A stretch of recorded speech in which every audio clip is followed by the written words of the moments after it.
Ada dua pasang kekasih kena leukemia. Si ceweknya sudah meninggal dulu. Nah, si cowoknya ini kan stres.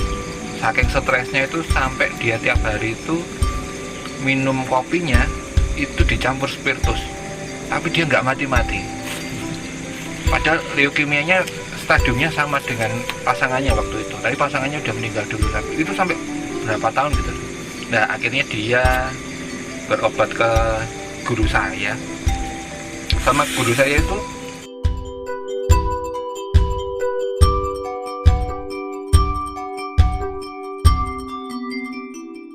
mari ya, lanjut. tekan biu Ya, metode penyembuhan. Jadi ya memang kadang-kadang itu kita pakai daya cipta kita sampai jadi wujud itu juga bisa untuk penyembuhan. Tapi kalau dalam kisah saya yang tadi itu kan kita lihat cinta kasih atau ketulusan si ibunya berdoa itu juga ternyata bisa jadi obat yang mujarab untuk anaknya. Jadi ya memang metodenya bisa pakai daya cipta, bisa pakai rasa cinta kasih itu atau katresnan itu. Jadi ya doa segala iya. itu juga termasuk. Yeah. Ya, kalau dari cerita Mas Inu tadi kan bisa dilihat sebenarnya kan kita dimintai itu kan berarti mengusada orang lain toh. Jadi kita diberi jalan untuk seperti proses tadi. Berarti kan ada bisik yang diterima suruh begitu. Pertama melepas kura-kura itu berarti melepaskan kepura-puraan lah, atau yang yang terselubung, kalau bisa diartikan begitu kalau menurut saya ya. Kemudian ke ibunya baru di situ terbuka prosesnya. Jadi intinya sebenarnya itu adalah karena kesalahan dirinya sendiri. Karena sebenarnya ya si penderita sendiri itu punya salah terhadap ibunya, dan ibunya cuman memendamnya. Itu bisa terbuka begitu.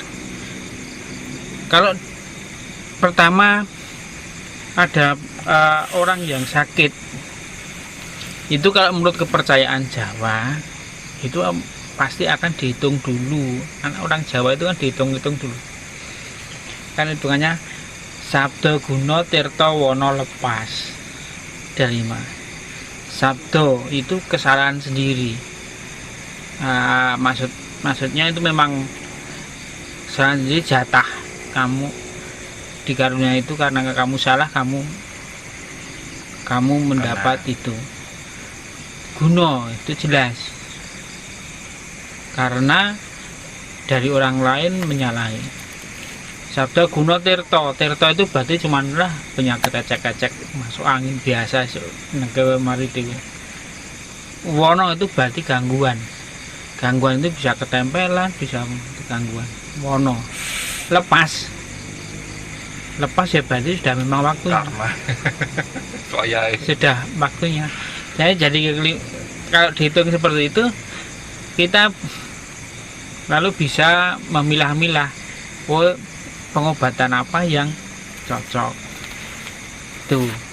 Itu kalau eleng, maksudnya kan elengnya itu kapan pertama kali terkena sakitnya itu.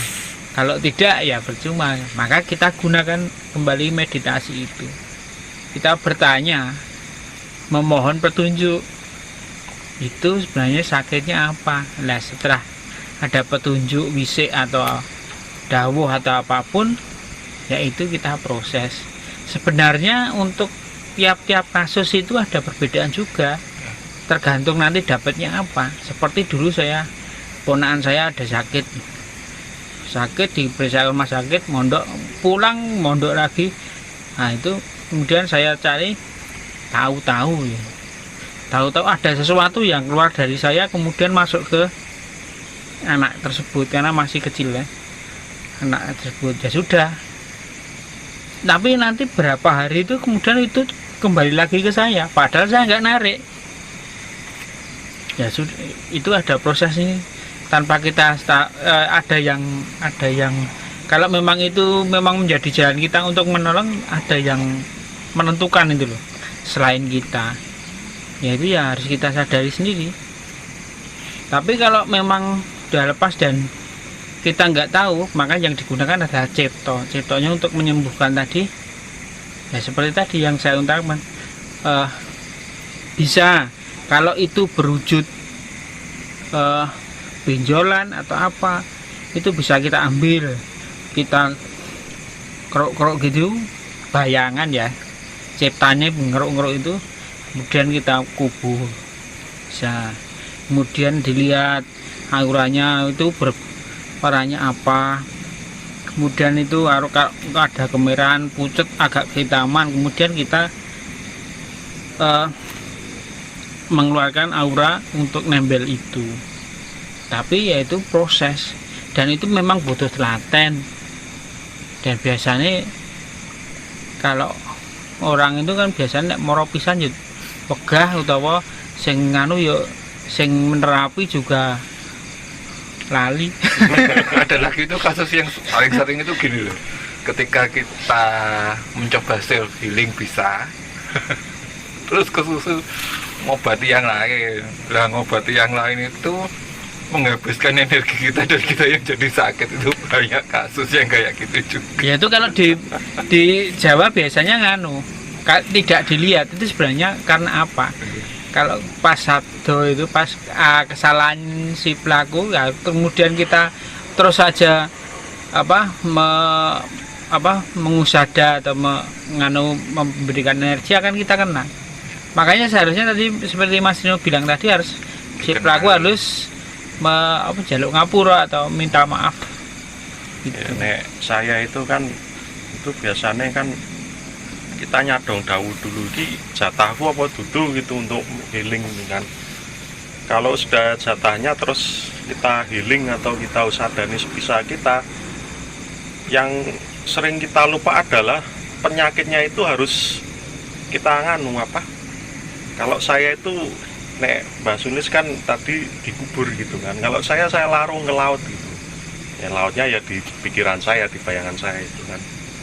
Nah sebelum dilarung ke laut itu saya juga minta izin dulu sama penunggu pantainya, penunggu lautnya itu. Iki aku arep larung iki oleh ya wis, ya ben dibuka ke lawang terus saya larung gitu kan. Nah ini yang sering kita lupa, bahwa ketika penyakit ini diambil gitu, itu sebenarnya hawanya itu nempel di kita gitu. Nah itu juga kalau kita lupa untuk melarung atau grounding atau mengubur gitu, sisa-sisa energi yang kita ambil itu akan di kemudian hari menimbulkan masalah, entah itu nanti bikin emosi atau bikin apa gitu, itu juga nganu. Jadi itu penting, itu istilahnya kita grounding sesudah itu, supaya sisa-sisa energinya itu enggak nempel si diri kita atau si penerapis itu. Kalau tadi kan tentang metode-metode penyembuhannya ya, tapi kalau kita hubungkan lagi dengan topik kita, kan sambungan dari topik sebelumnya itu tentang meditasi aplikatif. Nah, apa ada perbedaan? Artinya gini loh, untuk bisa punya kemampuan menyembuhkan itu ada metode meditasi yang khusus atau sama atau bagaimana kalau kayak gitu, Mas? Kalau saya itu meditasi ke dalam itu, kalau memang dasarnya kita itu memang, kalau menurut Mas Tono tadi itu jatahnya kita bisa menolong, atau memang kita bisa diperkenankan untuk menolong, maka kita akan ada jalan sendiri. Entah kita itu pernah apa gitu ya. Kalau saya nggak pernah membayangkan apa-apa yang nanti tahu-tahu gini gitu. Ya itu kan metode penyembuhannya. Ya. Ini tentang meditasinya. Jadi kemampuan untuk bisa tahu, bisa dapat bayangan, bisa itu apakah karena kita biasa meditasi spiritual atau meditasi itu, atau ada meditasi khusus? Oh, kalau penyembuhan itu, kalau untuk mendapatkan bisa penyembuhan itu meditasinya kayak gini loh. Gitu. Kalau saya nggak ada. Jadi saya cuma meditasi seperti meditasi hening atau meditasi spiritual atau meditasi ke dalam, istilahnya begitu. Nah, ini mungkin beda ya. Jadi dulu itu kalau di saya itu ada penjurusannya sendiri-sendiri. Jadi memang basicnya itu adalah meditasi spiritual. Nanti kalau buat terawangan sendiri caranya, terus buat pengobatan sendiri caranya, terus kalau buat mengenali alam lain sendiri caranya. Memang basicnya beda-beda cara meditasinya. Iya. Kalau di saya memang beda-beda cara meditasinya. Jadi memang basicnya itu yang dilatih secara terus-menerus yang spiritual. Tapi untuk yang penyembuhan, mengobati diri sendiri, terawangan, mengenali alam lain, itu pengembangan dari yang ini. Tapi memang itu skup yang istilahnya keilmuan yang tersendiri. Jadi istilahnya kalau dasarnya katakanlah SD-nya gitu ya, SD-nya itu dasarnya adalah yang spiritual. Nanti mulai kalau di SMA kan mulai ada jurusan bahasa, IPA dan segala macam. Makanya itu kalau di saya dulu kan yang bisa penyembuhan belum mesti bisa terawangan. Yang bisa terawangan belum mengerti tentang melihat jauh, atau belum mengerti tentang yang bakal terjadi itu karena itu skup sendiri-sendiri yang memang basicnya dari situ sih. Itu kalau di yang dulu saya istilahnya sempat guru gitu. Kalau di saya itu seperti Mbak Sulis tadi, memang meditasinya kita biasa meditasi sehari-harinya, meditasi hening gitu kan. Yeah. Cuma memang fokusnya kita arahkan ke hal lain gitu kan. Yaitu tadi yang pertama itu jatah itu kan. Kalau kita diminta tolong untuk ngobati gitu kan, kalau di saya itu patrapnya itu biasanya nanti saya sebut nama Gusti, nama tertentu itu namanya beda gitu. Dan setiap kasus beda-beda namanya gitu. Misal saya sebut Gusti A gitu kan, walaupun pada esensinya kan semua itu sama, cuma kan ini namanya beda-beda gitu kan. Terus nanti besok kasus lain yang mirip-mirip nanti sebutannya beda gitu kan. Tapi pada intinya sama lah, pokoknya kita itu yang utama itu kita meditasi hening dulu. Ya, artinya berarti kalau tadi itu kan metode ya. Kalau ini nyebut Gusti ini, nyebut ini. Tapi pernah nggak misalnya, oh saya mau meditasi supaya punya kemampuan untuk menyembuhkan, berarti ada petunjuk caranya meditasi gini loh gitu. Ya kalau itu kan untuk punya kemampuan seperti itu, kalau menurut saya itu kita harus punya dasaran energi dulu kan. Misalnya ikut aliran pengolahan energi kayak Reiki atau Prana itu kan pada awal-awal mulai ikut kan dia dapat inisiasi kan, atau attunement gitu kan. Itu kalau kita pernah ikut pengolahan energi atau latihan itu kan, itu lebih mudah itu daripada kita meditasi sendiri, belajar sendiri, kita nggak dapat inisiasi atau attunement dari siapapun. Bisa kita bangkitkan lah energinya untuk menyembuhkan itu, cuma itu lebih lama prosesnya, butuh ketelatenan juga kan untuk membangkitkan seperti itu. Ya, artinya agak sedikit berbeda mungkin dengan Mbah Sulis. Kalau Mbah Sulis tadi kan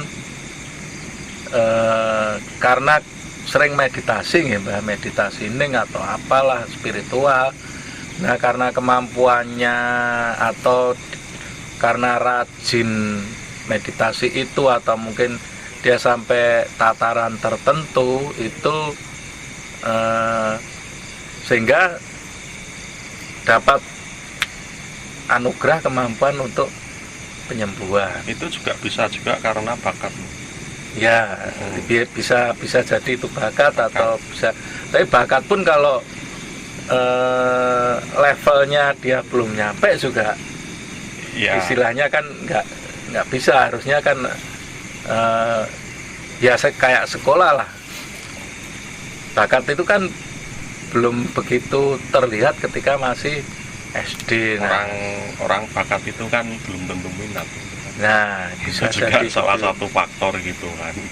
Ya kalau prinsip saya menjadi prinsip saya itu, kalau memang itu memang pertama itu sakit itu bisa disembuhkan dan itu saya bisa menolong, pasti ada cara.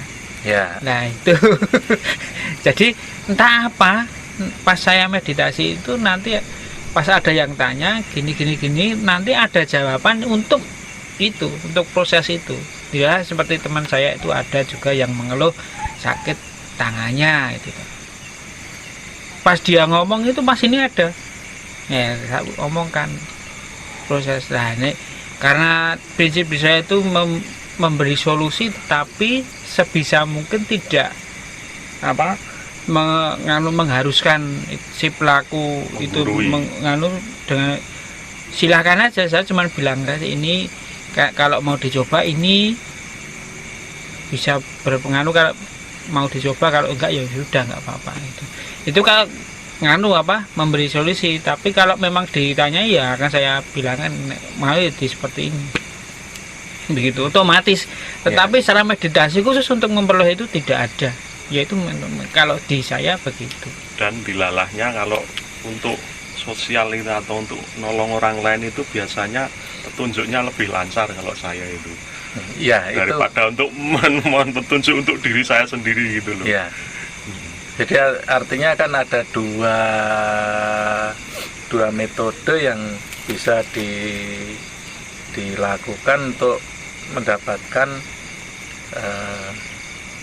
kasarannya itu kemampuan untuk menyembuhkan, dalam arti menolong orang lain kan, bisa dengan mengupgrade diri kita melalui meditasi sehingga nanti akan punya kemampuan itu, bisa mungkin datang tiba-tiba atau kita diberi petunjuk, kemudian bisa metodenya itu tahu-tahu aja kita pokoknya rasanya seperti ini. Kemudian ada juga bahwa tadi aplikasi meditasi atau meditasi aplikatif itu yang kalau kamu mau bisa menyembuhkan orang, caranya begini loh meditasinya itu. Mungkin seperti yang ada di Reiki atau penyembuhan prana dan sebagainya. Jadi saya kira seperti itu ya. Soalnya gini, dulu itu memang kalau yang khusus di penyembuhan, jadi kan saya memang ya karena kebetulan kena, akhirnya saya belajar ke situ. Jadi kalau yang memang khusus penyembuhan itu biasanya diajari tentang saraf, tentang tulang. Jadi artinya dia prinsip-prinsip saraf orang dia dikasih tahu, prinsip-prinsip tulang dia dikasih tahu, prinsip-prinsip getaran dia diajarkan, prinsip-prinsip peredaran darah juga diajarkan. Nah dari situ dia akhirnya jadi lebih tahu tentang struktur tubuh manusia itu sendiri. Walaupun nanti dia bisa enggaknya itu kalau sudah tingkat menengah ke atas tergantung bakat ya. Ada yang ketawa gitu-gitu aja kayak saya itu dari awal sampai gitu-gitu aja kayak yang lain-lainnya gitu. Ya itu memang diajarkan secara prinsip-prinsip, memang dia dikhususkan memang untuk penyembuhan. Ya, ini seperti yang di episode kemarin saya bilang bahwa meditasi ke dalam, hasil meditasi itu bisa untuk melihat jauh, melihat terawangan ya. Nah ini kan di meditasi ke dalam itu bisa untuk pengobatan. Tetapi kalau memang mau pengobatan, ya seperti melihat jauh itu ada cara khusus atau apa yang harus ditempuh untuk memperolehnya itu. Ada khususnya, tetapi kalau kita cuman kuat di ya kita minta petunjuk obatnya apa, itu juga sudah bisa. Tapi kalau mau untuk pengobatan cuman mijet itu makanya kalau mijat gini maka kita akan ada cara-cara sendiri yang harus kita tempuh untuk mengkhususkan diri lah. Ya, mengkhususkan sendiri. Itu juga itu kan perlunya kita upgrade pengetahuan kan. Misal kalau kita mau fokus di penghusada atau penyembuh itu kan, kita harus kalau mau fokus di situ upgrade pengetahuan, misal titik-titik saraf itu mana saja gitu. Terus tadi yang Mas Runo bilang itu kan struktur tulang itu gimana gitu kan. Terus juga titik-titik energi itu di mana, itu kalau kita sudah dapat pengetahuan tentang itu, nanti petunjuk itu akan lebih mudah, lebih spesifik gitu kan. Karena seperti kita kayak rezeki misalnya, ini kalau ngomong rezeki kan, kalau kita membuka relasi seluas mungkin, nanti kan rezekinya kan bisa dari mana saja gitu. Nah prinsipnya hampir seperti itu. Menarik ini kalau dilanjutkan ke yang rezeki itu gimana? Ya, jadi masih dalam topik meditasi aplikatif itu kan berarti artinya gini, kemampuan atau aplikasi itu kan tetap ada dua metode. Yang pertama mengupgrade diri kan dengan kemampuan dengan meditasi yang mungkin satu atau beberapa metode meditasi spiritual dan sebagainya. Artinya tidak ada metode khusus untuk itu, artinya bukan meditasi aplikasi, tetapi dengan ketekunan, dengan peningkatan kemampuan itu nantinya akan memiliki kemampuan macam-macam dengan catatan sesuai bakatnya. Mungkin bisa terawangan walaupun dia tidak belajar khusus meditasi terawangan itu seperti ini, atau meditasi penyembuhan itu seperti ini, tapi bisa orang itu memiliki kemampuan seperti itu. Namun ada juga aliran yang selain meditasi spiritual dan sebagainya itu, ada yang punya metode atau sistem meditasi aplikasi. Jadi kalau kamu mau pengen punya ilmu penyembuhan itu, kamu meditasinya seperti ini. Kalau kamu mau terawangan itu meditasinya seperti ini. Nah itu, atau yang lain-lain. Nah itu yang disebut meditasi aplikatif itu tadi. Jadi kalau soal kemampuan ya hasil akhirnya kan macam-macam, tergantung orangnya dan keilmuannya seperti itu. Ada itu yang gini soalnya, kadang terawangan itu sendiri dijuruskan ke masalah geopolitik juga, pengenalan tentang lingkungan dan segala macam. Maksudnya memang ketika itu diaplikasikan ke aktivitas yang kekinian, itu kadang-kadang bisa. Jadi kadang-kadang kayak untuk di beberapa aliran itu kadang-kadang yang bisa melihat katakanlah satu kawasan nih, tanpa dia harus menggunakan drone, dia mencoba melihat sisi mana yang gampang dilalui penjahat gitu. Nah, ada yang akhirnya jadi ke sektor keamanan, itu ada lagi yang masuk lagi ke sektor istilahnya ketika mimpin rapat dan sebagainya, itu juga ada. Terus macam-macam lah, maksudnya itu pengembangannya ketika memang dikembangkan itu tidak cuman ke masalah dalam tanda kutip halusinasi ya, maksudnya itu memang bisa digunakan memang langsung berkenaan dengan tujuan kita sebenarnya mau apa gitu. Karena memang secara prinsipnya kan kejawen atau Jawa sendiri itu kan prinsipnya sebenarnya titen. Artinya titen itu dia niteni ini berguna atau tidak. Jadi memang di Jawa sendiri itu tidak, prinsipnya sih nglakoni hal-hal yang tidak berguna. Jadi semuanya yang dilakoni di kejawen itu sebenarnya ada gunanya.